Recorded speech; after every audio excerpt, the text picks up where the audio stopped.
This thing is overdue for a bit of maintenance before the next track season starts. It's got a misfire while cold until it warms up. So we've got a new coil pack and spark plugs to go on it. Hopefully that fixes that. If not, it's something with the tune. And then the other thing is the lambda sensor has started failing, probably due to the misfire, which could be caused by the plug. I need to plug in the computer, see what lambda sensor is set in the ECU, and replace this with either an LSU 4.2 or 4.9, whichever is the right one. And then finally, it needs an oil and filter change, and we should be good to go.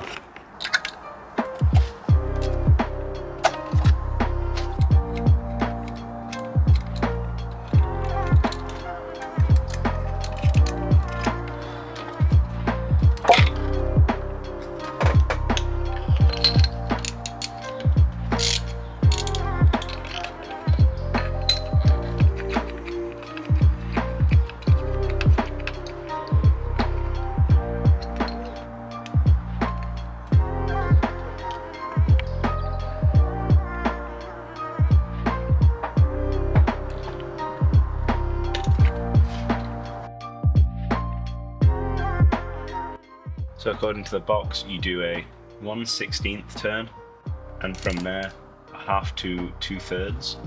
So we're looking for at least 180 degrees from there, which would be about that. And that's it. They don't have to be too tight.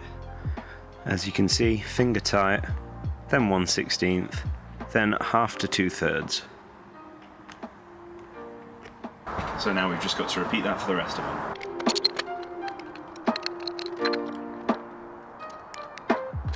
See, the threads on this one are very wet. I'm wondering if when I've filled the oil up at some point, just dripped a bit into the hole because it's close to the oil fill cap. We'll keep an eye on that. Seems like fresh, clean oil. Anyway, on with replacing it.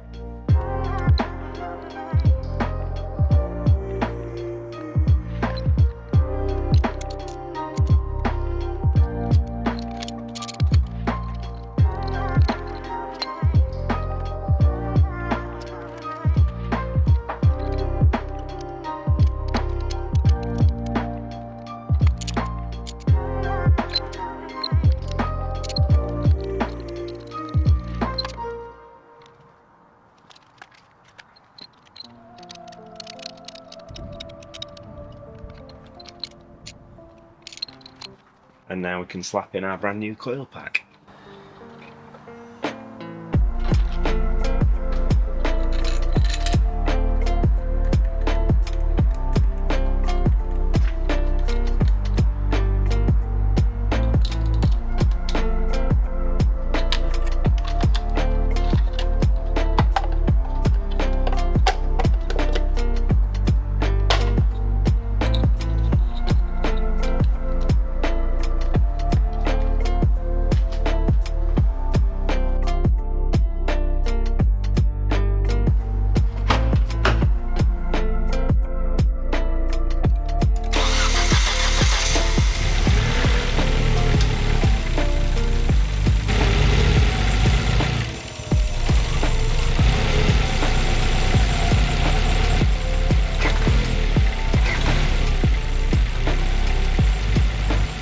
Different day due to waiting for shipping over Christmas. I've only just got my new Bosch LSU 4.9 lambda sensor. I've been having issues with the lambda heating up like it's supposed to do, and then getting stuck on a reading for a few minutes, and then reading for a while, and then getting stuck on like one lambda, 14.6, 14.7 around there, intermittently throughout drives, which is not good for anything really, because closed loop fueling won't work properly. So we're going to replace that. Sam at Manor Performance has sent me a new revision to the map to fix the cold start issues that I've been having, which are probably what's killed the lambda sensor, and we'll see if it stops misfiring.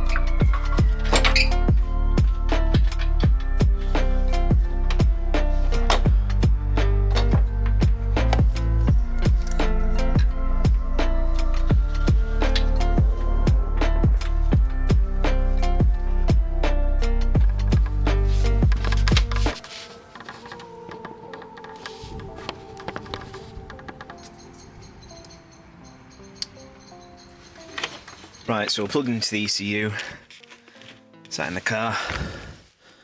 I'm just gonna load up the file that Sam sent over.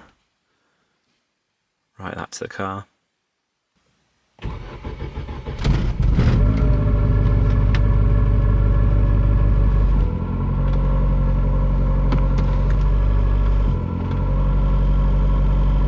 Well, it's idling at the right RPM for the first time in months.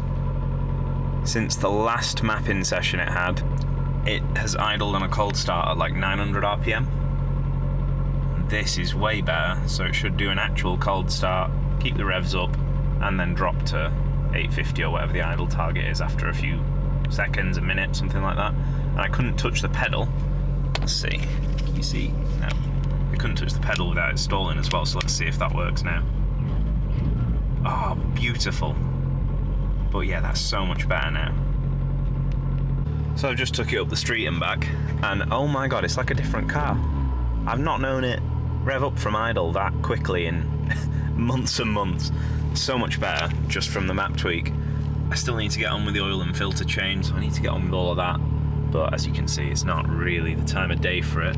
Next thing you'll see will probably be next weekend, because this weekend is forecast to rain and snow, when I am getting the last few things on the car buttoned up, ready for the new track season. Right, so it's been 2 weeks now since I last did out with the car. As you can see, it's an absolute grotty, arid mess from all the salt and crap on the roads. So what we've got left to do is the oil and filter, which I've got some nice Millers and a Bosch filter. When I did the brakes, I left the covers for the bleed nipples, so I need to clean them up and get the covers on, little caps.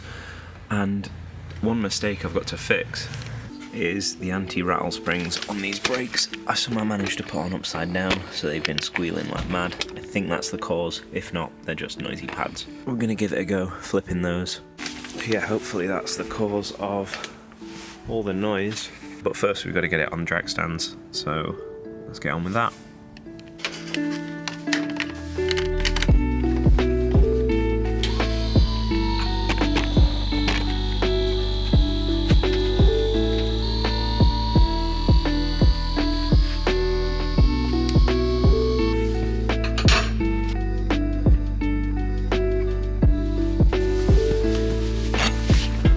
So one more issue I've been having is literally the last couple of weeks. If you accelerate at 70 or more, around 70, 65, 75,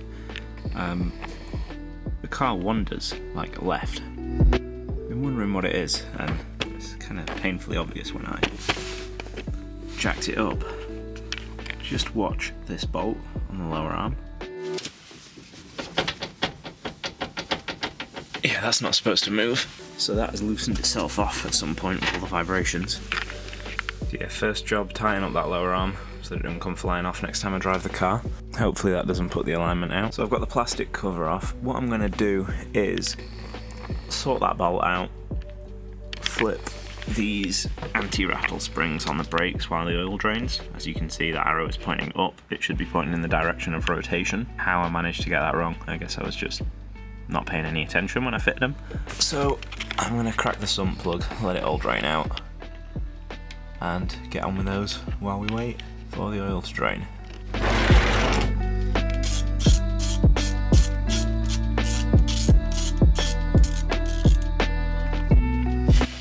No! That's like the worst possible thing that could have happened. That's going to make a mess. It's because it's magnetic. What a mess. Yeah, better than dropping it in the oil bucket, never to be seen again.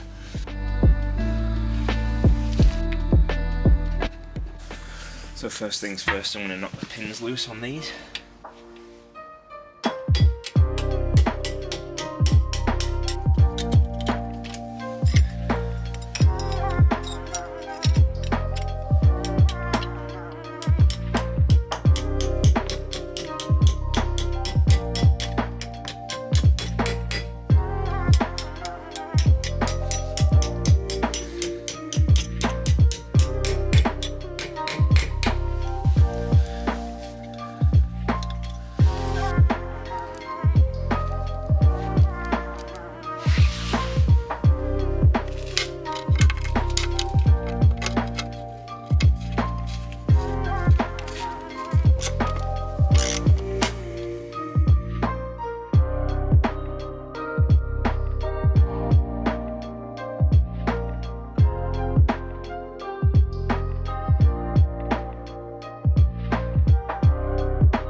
So with the brakes sorted and the suspension reattached to the car firmly, it's time to change the oil filter. I want to nip this line up because you can see everything here is sprayed with a mist of oil, and I knew when I fitted this that it wasn't all the way tight. But once you get the other line on, you can't nip that one up. It started leaking as soon as I filled the car with oil, basically.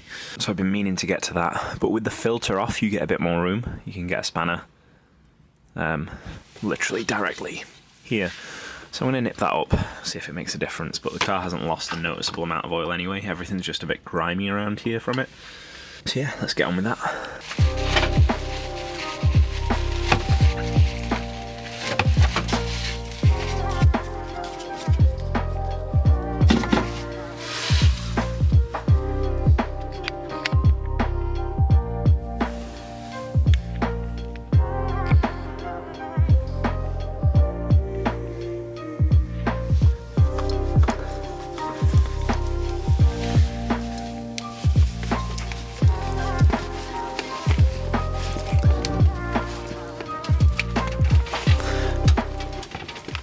That'll do, just hand tight, don't need to use a tool or anything, because you will over tighten it and then you'll struggle to get it back off.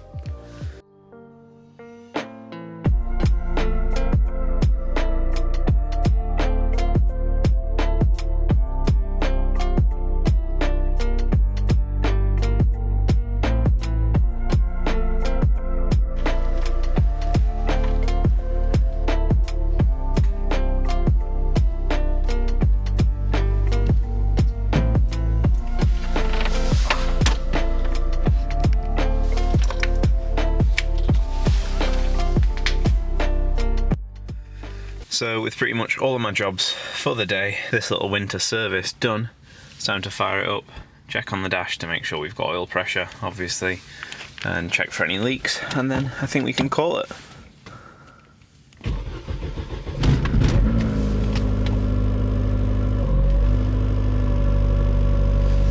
As you see, solid 87. I'm assuming that's PSI, cold. Around 80 to 90 cold, and then drops to like 30 to 40 hot. It's fine, that's normal for this car. The map change makes it start up beautifully now. So you can hear I can rev it. It doesn't want to fall over and die like it used to. A pretty good result. And on that bombshell, I think that's it for this video. Living life, every day, late at night, not okay. All I want, and I pray, all I need are some better days. Fuck me, I'm looking in the mirror, so foggy, but I've never seen clearer. I don't really think anyone can save me, and honestly I'm not really sure I want saving. I like to be my own worst enemy. There's no risk if you don't try at anything, so I'ma just keep buying everything. See you in the next life, have to be a better me. I don't think that my head's on straight, gotta flip it and grip it and go and get an x-ray.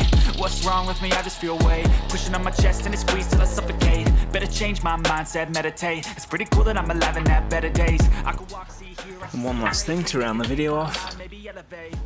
I've just noticed someone's run into my car this week. It's not been driven for a month. Started commuting again this week.